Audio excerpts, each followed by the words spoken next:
We are on chapter 23 of The Giver by Lois Lowry. Jonas felt more and more certain that the destination lay ahead of him, very near now in the night that was approaching. None of his senses confirmed it. He saw nothing ahead except the endless ribbon of road unfolding in twisting narrow curves. He heard no sound ahead, yet he felt it, felt that elsewhere was not far away, but he had little hope left that he would be able to reach it. His hope diminished further when the sharp, cold air began to blur and thicken with swirling white.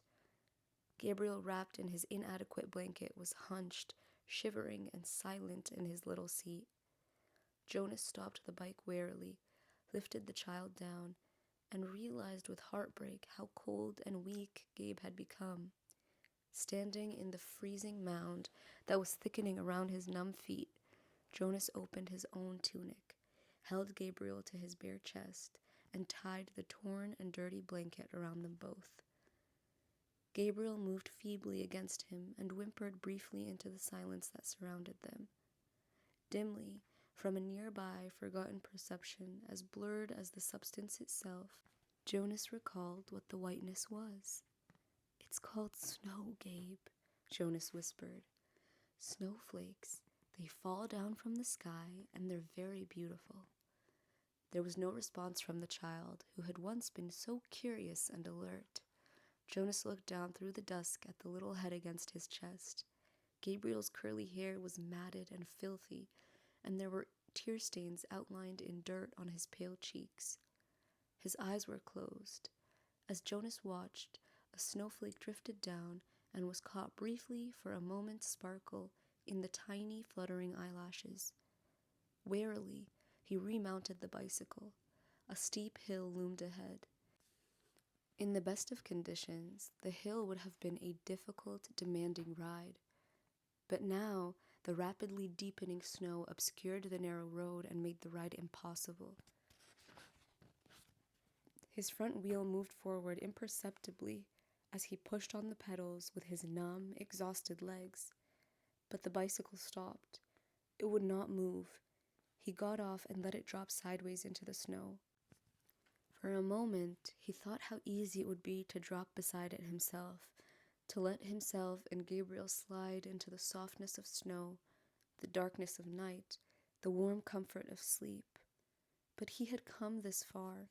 He must try to go on.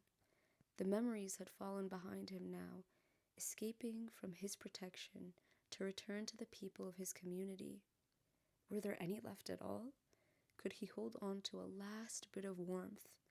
Did he still have the strength to give? Could Gabriel still receive?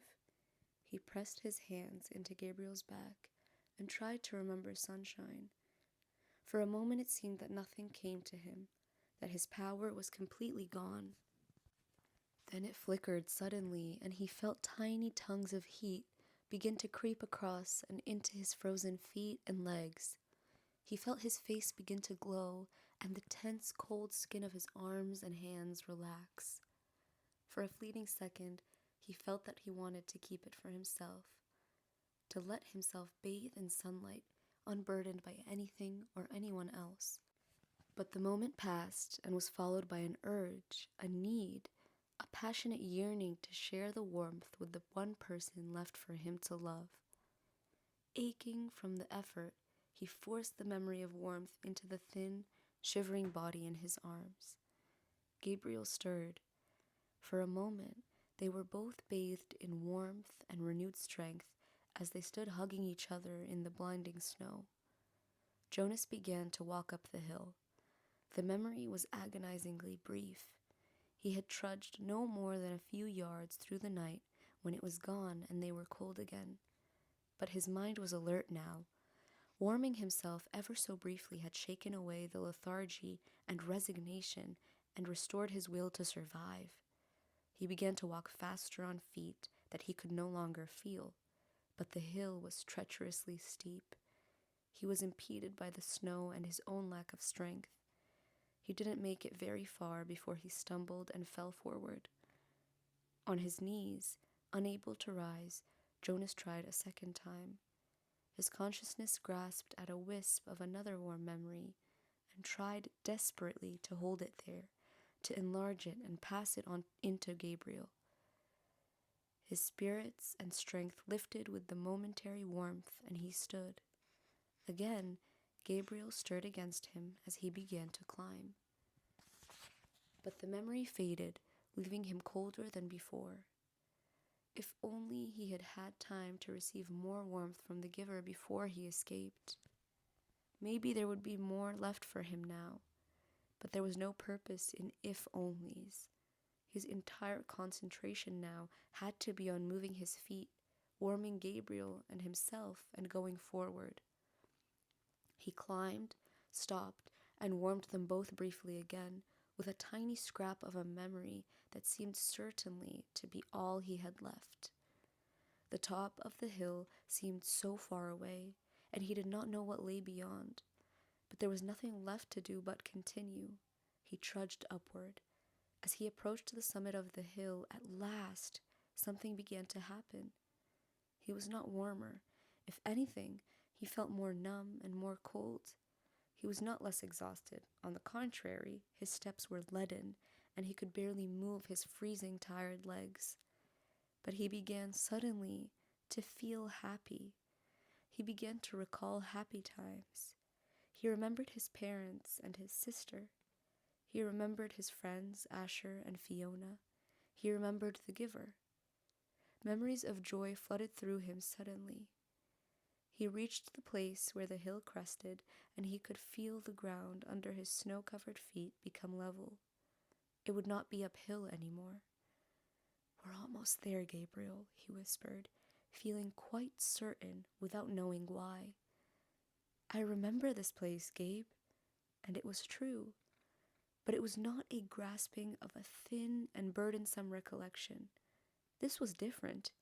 This was something that he could keep. It was a memory of his own. He hugged Gabriel and rubbed him briskly, warming him to keep him alive.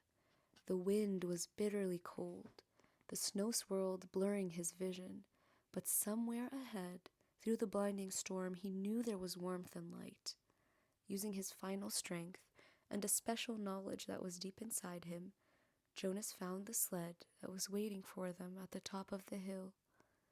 Numbly, his hands fumbled for the rope. He settled himself on the sled and hugged Gabe close. The hill was steep, but the snow was powdery and soft, and he knew that this time there would be no ice, no fall, no pain. Inside his freezing body, his heart surged with hope. They started down. Jonas felt himself losing consciousness, and with his whole being willed himself to stay upright atop the sled, clutching Gabriel, keeping him safe. The runners sliced through the snow, and the wind whipped at his face as they sped in a straight line through an incision that seemed to lead to the final destination, the place that he had always felt was waiting, the elsewhere that held their future and their past. He forced his eyes open as they went downward, sliding, and all at once he could see lights, and he recognized them now. He knew that they were shining through the windows of rooms, that they were the red, blue, and yellow lights that twinkled from the trees in places where families created and kept memories, where they celebrated love. Downward, faster and faster. Suddenly he was aware with certainty and joy that below, ahead, they were waiting for him, and that they were waiting too for the baby. For the first time, he heard something that he knew to be music. He heard people singing. Behind him, across vast distances of space and time, from the place he had left, he thought he heard music too, but perhaps it was only an echo.